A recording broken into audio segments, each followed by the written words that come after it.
ना लंबा कोट नीचे तक का, उस टाइप का अंगरखा होता था और उसमें बहुत कढ़ाई मढ़ाई का भी काम होता था, बढ़िया बनते थे। तो वो अंगरखा पहनते थे सर्दियों के दिनों में। हमारे पिताजी और हमारे ताऊ जी के पास भी था वो अंगरखा, वे भी पहनते थे। वहां तक आया है वो। अभी तो जमाना बहुत तेजी से बदला है, लेकिन हमने पिताजी का अंगरखा देखा है। क्या कि वो जो पहनते थे उसको यहाँ से यहाँ बांध के जैसा बांध करके ऐसा करके। मैंने उन्होंने कहा कोई ड्रेस आपने बदलने की जरूरत नहीं है और अपनी व्यवस्था खुद बनाए रखने की जरूरत है। और वो तो कहते हैं उचित कमाने की व्यवस्था होना चाहिए। हमने तो अकेला ब्याज को कमाना मान लिया। मुसलमानों के तो ब्याज को महापाप समझते हैं। फिर जो भी पैसा हमारे पास आया, जमीन वमीन हुई हमारे हिस्से में आई, बेच बाँच के, और मैं पहले तो सेठियों में जमा करा देते थे, फिर सेठिया लोग हड़प जाते थे तो अंत में बहुत संकलेश परिणाम करते थे। मैंने कई ब्रह्मचारियों को देखा है, इसलिए कह रहा हूँ। कालेलाल जी भगत बहुत बड़े ब्रह्मचारी कहलाते थे, अधिष्ठाता थे इंदौर आश्रम के। उनने भी अपना पैसा किसी सेठ के यहाँ कलकत्ता में जमा करा रखा था, तो अंत में वो सेठ ने जवाब दे दिया कि भाई मैं तो खत्म, मेरे पास कुछ नहीं है। तो वो जाके हड़ताल करके बैठे, खाना छोड़ के बैठे। सब लोग समझाते थे, उन्हें कितना संकलेश परिणाम होते थे और आश्रम के लोग। अब बुद्धि इधर बैंक में हो गया तो बैंक में जमा कराने लग गए। अब उसका जो आता वो उनका खर्चा चलता है। माने मेरे कहने का मतलब ऐसी कोई व्यवस्था आगम में नहीं है। आगम तो कहते हैं कि जैसे आपकी यदि दुकान थी छोटी सी, तो दुकान करो। क्या कह रहे? हाँ, दुकान पे 8 घंटा बैठते थे, 6 घंटा बैठो, 4 घंटा बैठो, 2 घंटा बैठो। अब तुमको कम चाहिए ना कमाई, तो जितने में वो कमाई हो जाए उतने घंटे में काम करो। क्यों? अपने साथ आता ना कि दीवान जी के राजा साहब ने तनख्वाह ही नहीं बढ़ाई थी और दीवान जी के कहने सबकी बढ़ जाती थी, दीवान जी की रह गई थी। जब उन्हें याद आया 10 साल बाद कि इनकी तो 10 साल से तनख्वाह ही नहीं बढ़ी, तो उनने कहा कि अरे भाई दीवान जी, आपने अपनी बात करी ही नहीं, आपकी तनख्वाह उतनी है। कैसा मुझे कोई खर्चा चल जाता था, इसलिए मैंने कुछ नहीं कहा।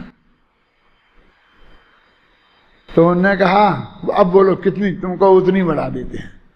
ये सब कहना होता तो तभी कह देते हैं। मुझे कुछ नहीं कहना है, जो आपको समझ में आए तो करो। तो उन्होंने कहा आपकी हम दूनी तनख्वाह कर देते हैं। तो उन्होंने कहा ठीक है, दूनी कर देते हैं तो मेरे को पैसे में तो कोई कमी नहीं पड़ती है, लेकिन समय की मुझे बहुत कमी पड़ती है अपने स्वाध्याय वगैरह के लिए, इसलिए आधा समय कर दो मेरा। 8 घंटे की ड्यूटी की जगह 4 घंटे की ड्यूटी कर दो तो मेरी होगी तनख्वाह दूनी। माने वो इतने त्यागी वृत्ति लोग थे, वो भी कोई प्रतिमाधारी से कम नहीं थे। अब मुझे मालूम नहीं उनकी कितनी प्रतिमा थी कि नहीं थी, होगी, मेरा मतलब समझे ना। लेकिन अभी ऐसी वृत्ति कहाँ रही। अब तो ये शिकायतें आती हैं कि उनको कारों में घूमते हैं, खुद सेल्फ ड्राइविंग करते हैं, कारें भी बहुत लग्जरी कारें चाहिए। ये सब पंच कल्याण कराने जाते हैं, शादी विवाह कराने भी जाते हैं कर्मचारी लोग। इंदौर में बड़ी गाड़ियाँ उनके, सबके पास गाड़ियाँ हैं, टेलीफोन है, जिनके नंबर हैं आते हैं, टेलीफोन आते हैं, सेक्रेटरी है तो टेलीफोन उठाता है, सब उनके प्रोग्राम तय करते हैं। विशेष प्रकार की क्षेम दशा में रहने वाले दर्शन मोहिनियों, चारित्र मोहिनी पुद्गलों के अनुसार परिणति में लगा होने से, शुभ उपराग को ग्रहण किया होने से उपयोग को ये परम भट्टारक, ये अरहंत भगवान के लिए मेरे समझ में कितना महान शब्द है। पंडित शब्द भी कम महान नहीं है। पंडित शब्द जो है, जो अपना था पंडित मरण, पंडित मरण, बाल मरण, तो 6 प्रकार के मरण आते हैं ना। तो अरहंत भगवान जब मोक्ष जाते हैं, सिद्ध बनते हैं ना, तो उनको पंडित मरण कहा है। यानी वे भी पंडित थे, महापंडित थे। ये पंडित शब्द, भट्टारक शब्द, ये बहुत महान शब्द हैं और जिनको हमने बहुत तनु का भट्टारकों ने की जो परिणति हो गई आजकल, उनने उस शब्द की का अवमूल्यन किया और पंडितों ने इस शब्द का अवमूल्यन किया। अभी बीच में तो ऐसा था, मैं 2 आदमी का नाम बताऊंगा, घबराना नहीं, कि जवाहरलाल नेहरू अपने को पंडित लिखते थे। उनके बाप दादे पंडित थे, काश्मीरी पंडित थे, माने ब्राह्मण थे ना, उस टाइप को उन्हें पंडित ही कहते हैं वो। तो काश्मीरी पंडित थे, तो जब उन्होंने देखा पंडित ज़्यादा बदनाम हो रहे, तो उन्होंने कहा मेरे नाम के साथ पंडित बद लगाओ। हालांकि फिर जिंदगी भर छोड़ा नहीं, लेकिन उन्होंने अरुचि व्यक्त की थी क्या। और दूसरे अपने युगल जी, अरे युगल जी से तुमको पंडित जी कह दो, उनसे देखो तुम उन्हें पंडित जी नहीं कह सकते थे, तुमको भी कम से कम आधा घंटा डांटे,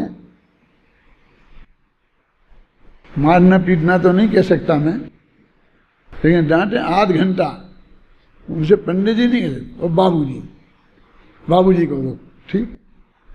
अब बाबूजी जानते हो, ये पंडित जी और बाबूजी ये शब्द कहाँ से चले, ये समझना तो बहुत जरूरी है। जब जैन समाज में 2 पार्टियां बन गई, तो एक पार्टी कहलाती थी पंडित पार्टी, वो एक कहलाती थी बाबू पार्टी। तुम जानते हो, थोड़ा बहुत नहीं जानते होंगे।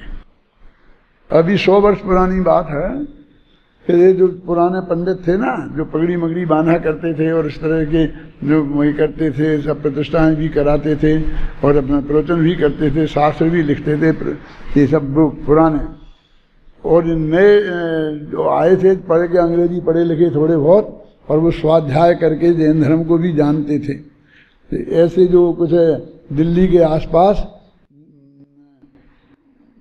जुगल किशोर मुख्तियार, सूरजभान वकील, और भी ऐसे कई नाम हैं, जो ये लोग भी माने अच्छे जैन दर्शन के विद्वान भी थे और वो वकालत वगैरह करते थे, कोई मुंशीगिरी करते थे। रतन चंद जी मुख्तियार, नवी चंद मुख्तियार, ये सब बाबू पार्टी के। तो इनकी संस्था थी महासभा, किनकी, पंडितों की, और इनकी थी परिषद। ये सुधारवादी, मतलब वे महासभा वाले कहते थे किताबें नहीं छपाना, बस हस्तलिखित ही रहने देना, और ये कहते थे छपाएंगे, और उन्हें विद्रोह करके छपाएंगे। ऐसी कई बातों में बहुत मतभेद रहे। एक पंडित पार्टी के हैं कि बाबू पार्टी के हैं, तो बहुत ये 2 पार्टी चली। तो बाबू, मैं ये कहता था कि ये पंडित और बाबू पार्टी, तुमने सारा सत्यानाश कर दिया। पंडित शब्द जो महान था, अरहंत शब्द का नाम था, जो हम उनके प्रतिनिधि थे, अब उसको तुमने हल्का बदनाम कर दिया। मेरे को पंडित नहीं कहना, बाबू कहना। बाबू तो क्लर्क को कहते हैं। अंग्रेजों ने, जो बड़े बड़े ऑफिसर सब अंग्रेज रहते थे, और उन्हें उनके अंदर में जो क्लर्क रहते थे ना, उनको सब बाबू कहते थे। और हिंदुस्तान वालों को बाबूगिरी की ही नौकरी मिलती थी। तो क्लर्क के लिए जो शब्द उपयोग में आता था, वो बाबू शब्द उनने अपने लिए बहुत गौरव समझा। बाबू जुगल किशोर मुख्तियार, बाबू फलाना मुख्तियार, बाबू युगल किशोर जी युगल, पंडित युगल किशोर जी युगल नहीं कह सकते। मैं तो कई दफे उनके सामने भी कहा कि टोडरमल भी पंडित थे, तो उनको भी बाबू टोडरमल जी कहें। जयचंद जी छावड़ा भी पंडित थे, क्या उनको भी बाबू जयचंद जी छावड़ा बोलें, क्या करें, हैं? लेकिन मैं ये कहता हूं, जैसे पूज्य गुरुदेव श्री कांजी स्वामी ने अपने विद्वानों की इज्जत बढ़ाई। विद्वान छोटी से छोटी उम्र का होता था तो वे उसे जी लगा के बोलते थे, और हमारे दादा की उम्र का सेठिया होता था तो उसे कभी जी नहीं लगाया। एक सागर वाले सेठ थे ना, वो मेरे दादाजी की उम्र के थे, 50 वर्ष बड़े होंगे मेरे से। तो उनके ए सेठ, ए बीड़ी वाले सेठ, उन्हें कभी सेठ जी कहते नहीं सुना मैंने। और हमसे ज्ञानचंद जी, पंडित जी, फलाने जी, हमको जी लगा के बोलते। हम तो उनके पोते के बराबर भी नहीं थे उम्र में। स्वामी जी हमसे 45 वर्ष बड़े थे, जब वो 45 वर्ष की उम्र में उनने बदला ना, दिगंबर धर्म स्वीकार किया, उसके 1 साल बाद हमारा जन्म हुआ है। 1991 में बदला और हमारा जन्म 92 का है। इतनी बड़ी उम्र थे तो हमको तो वे बिल्कुल सीधा नाम लेकर के ही पुकारते तो भी चलता है था, कोई ऐसी दिक्कत नहीं थी, है ना। लेकिन बराबर पंडित जी बोलते, हमने भी वही अपनाया है। शांति को हमने कभी शांति कह के नहीं पुकारा, शांति जी बोलते हैं क्या नहीं बोलते, अभय जी, शांति जी, इन शब्दों से ही। अब छोटे छोटे बच्चे जब होते हो तुम, तब तुम्हारा नाम ले दें कभी तो हम जानते ही नहीं, लेंगे क्या है क्या।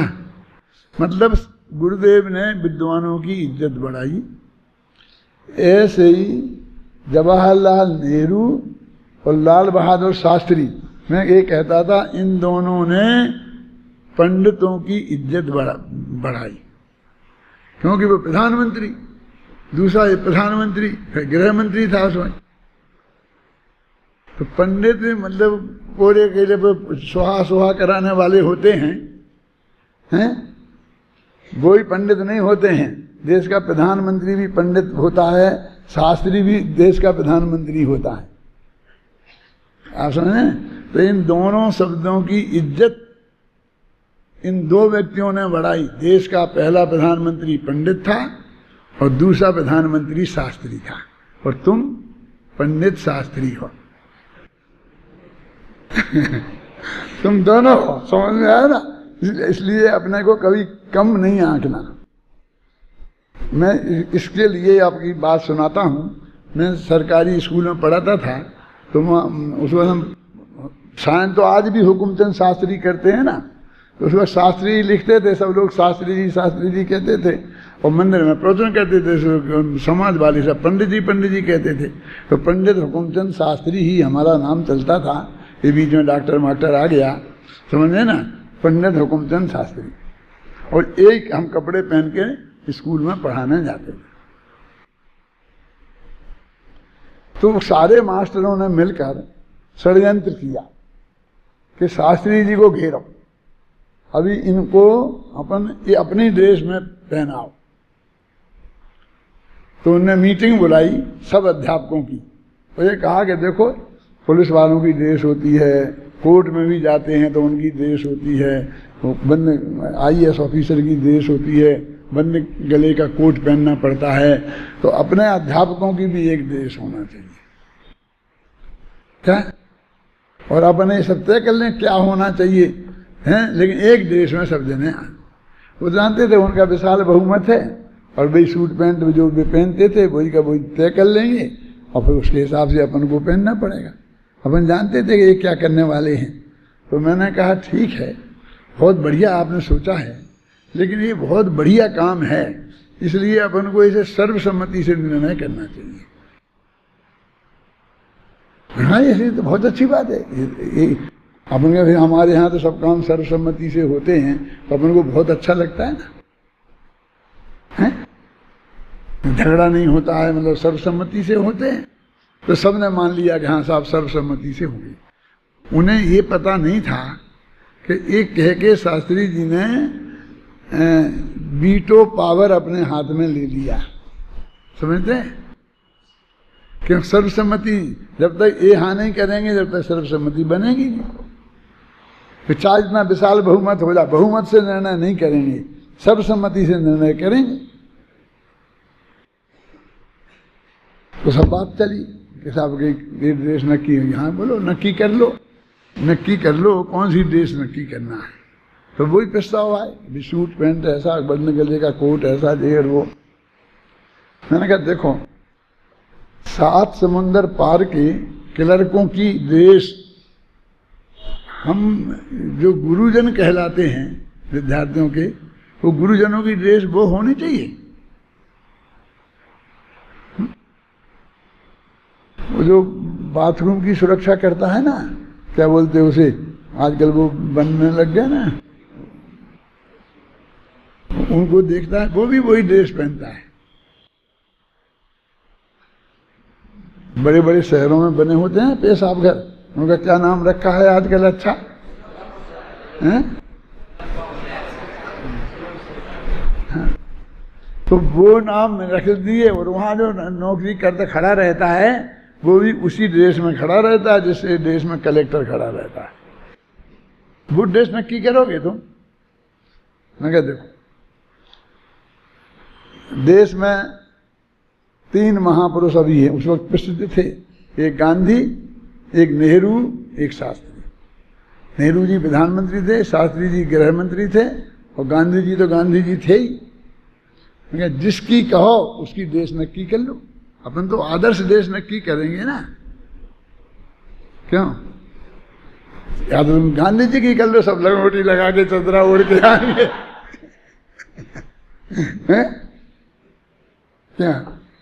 नेहरू जी की कर लो, चूड़ीदार पजामा और अचकन और वो कुर्ता पहन करके आएंगे, टोपी लगा करके, नेहरू टोपी। शास्त्री जी कर लो तो धोती कुर्ता जैसा है वैसा ही है ही।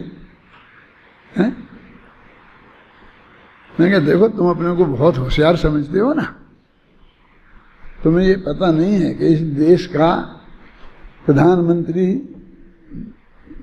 पंडित है और गृह मंत्री शास्त्री है, और ये पंडित भी है और शास्त्री भी है क्या? कुछ नहीं हो सकता। हम तो इसी ड्रेस में आएंगे और अंत तक हम अपने वही ड्रेस हम अपने अपनाए रहे। कोई बदला बदली नहीं की, पूरी गवर्नमेंट की सर्विस भी करे आए, लेकिन हमारा मन नहीं लगा। तुमको भी कहता हूँ, मैं शांति जी को भी समझाया था, तुमको भी अभी प्रसंग आया है तो कहता हूँ कि वहाँ कुछ ऐसा है नहीं जो तुम्हारा मन लगे। यदि तुम सच्चे आध्यात्मी हो गए तो वहाँ जो भी पढ़ाओगे, हिंदी संस्कृत या जो भी सब्जेक्ट पढ़ाओगे, उसमें तुम्हारा मन लगने वाला नहीं है। ना तुमको ऐसे अच्छे विद्यार्थी मिलने वाले हैं, ख्याल में आई ना, जो शुद्ध सात्विक हों, निरंतर उद्दंडताएं छेड़खानी करने वाले, माने वो कोई तुम्हारा मन लगे, तुम्हें छोड़ के आना पड़ेगा, नहीं तो जेल जैसी काटनी पड़ेगी। हैं? मैं तो समझता था कि तभी तक था, लेकिन अपना जिन कुमार आया ना, ये भी अपनी ऐसी नौकरी छोड़ के आया, मन नहीं लगा इसका। हूं क्या? आपको जो देना हो दे देना, हम तो यही काम करना है, हमें वो नहीं करना है। हमने कहा बता तो दो वहां क्या मिलता था। अब वहां तो जो मिलता था बहुत मिलता था, लेकिन अब छोड़ दो आप इस बात। तो ऐसे लोग जिनका हमारा हमको जो अमृतचंद्र ये सब पढ़ाने को मिले, इतना महाभाग्य किसका होता है? ये तो अपना, ये तो जो रोटियों की व्यवस्था है वो तो मुफ्त में है। ये तो हम ऐसे हैं कि हमको यदि कुछ भी नहीं मिले और ये पढ़ाने को मिले तो इसमें ही खुश होते हैं। ऐसा काम है, बहुत महान काम है। इसलिए जो मैं ये कहता हूँ आप लोगों से कभी कभी कि आप लोग विश्व के सर्वश्रेष्ठ लोगों में से हो, एक एक संत हो। जब तुम ट्रेन में कहीं बैठे हो ना, तो ट्रेन के उस कूपा में हर आदमी को ऐसा लगना चाहिए कि ये कोई अलग टाइप का आदमी है, ये साधारण जनता वाला आदमी नहीं है। हमारे उठने से, बैठने से, खाने से, पीने से, बात करने से ये फीलिंग होनी चाहिए, उनके हृदय में श्रद्धा पैदा होना चाहिए। समझ आई ना, कि हम जिसके साथ बैठे हैं और जब वो आपका परिचय प्राप्त करे तो बाद में बड़े गौरव के साथ कहे कि हमारे साथ आज एक आदमी बहुत अच्छे। उस पूरे कूपे में, पूरे डब्बे में नहीं कह रहा हूं मैं, इतनी गंध तो फैल जानी चाहिए ना। समझे? तो वो सब चीज से आती है, ऐसा नहीं समझना कि अकेली ये देश से आएगी, कैसे आएगी, इससे आएगी, ऐसा कुछ नहीं है। आपके उठने, बैठने, बातचीत करने के ढंग से, उद्दंडता पूर्वक चलने, इन सब बातों से वो चीज आती है, वो हमारे जीवन में होनी चाहिए। जहाँ हम रहें उस गांव में भले ही आप अपनी सरकारी स्कूल में पढ़ाना, प्रिंसिपल बन जाना, लेकिन आपके धर्म के विद्यार्थी अलग होना चाहिए।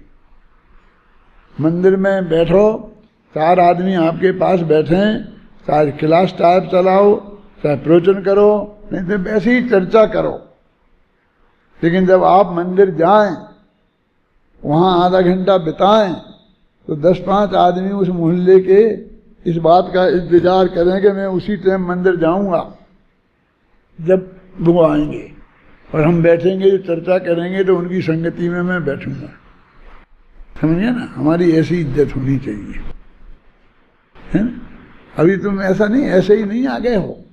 इस सारे देश में से छट करके सिलेक्टेड, छट करके इसलिए नहीं बोलता हूँ कि छटे हुए लोग हो, उसका हिंदी में ज़्यादा अच्छा अर्थ नहीं होता है, इसलिए मैं सिलेक्टेड शब्द का प्रयोग कर रहे हो, माने प्रकृति से सिलेक्टेड लोग हो। धीरे धीरे उनकी संख्या बढ़ती जा रही है। जो पहले कहते हमारे माँ बाप ने भेजा है, उनने बहुत समझाया हमें, मैं चाचा ताऊ ने भेजा है, अब धीरे धीरे ऐसे लोगों की संख्या बढ़ रही है कि हम अपनी रुचि से आए हैं, माँ बाप ने तो हमें रोका था, ये कहा था इसमें वहाँ जाके क्या करोगे, लेकिन हमको तो पढ़ना था, ऐसे थे ना। अभी हमने सुना था, आगे बोलते थे, हैं हम आए हैं। और वो लोग जो हमारे 5-7 हैं आए हैं शास्त्री में, तो वो तो इंजीनियर हो गए, क्या क्या हो गए, MBA हो गए हैं, मतलब पोस्ट ग्रेजुएट हो गए हैं, अच्छी अच्छी सर्विस में चले गए हैं। तो वहाँ से भी छोड़ के आए हैं, तो साधारण आदमी तो नहीं है ना वो। ये कोई मक्खन नहीं लगा रहे हम, ये मालूम नहीं पड़ता है कि साधारण आदमी नहीं है। वो जैन दर्शन का गहराई से अध्ययन करना चाहते हैं, ऐसे लोग हैं, तो समाज के श्रेष्ठतम लोगों में से हैं, और उन्हें श्रेष्ठतम बनना चाहिए। हीन भावना अपने मन में कभी नहीं आना। थोड़ी वो क्या बोलते हैं, उच्च भावना, सुपीरियरिटी कम्प्लेक्स हो जाए तो कोई दिक्कत नहीं, इंफीरियरिटी कम्प्लेक्स नहीं। क्या क्या कह रहा हूं, लोग अभिमानी कहेंगे ठीक है, अच्छा है, कोई दिक्कत नहीं है, लेकिन हमारे विद्यार्थी को कोई दीन नहीं कहे। दीन कहेगा तो मुझे बर्दाश्त नहीं है। अभिमानी कहे, अभिमानी कहे, क्योंकि अभी तुम ना तो अनंतानुबंधी गया मान, ना अप्रत्याख्यान गया, ना प्रत्याख्यान गया, ना संजुलन गया, तो मान तो पूरा है ही ना, तो क्या कह दो। आप समझ गए ना, है? उसका स्वार्थ पूरा नहीं होगा तो कहेगा।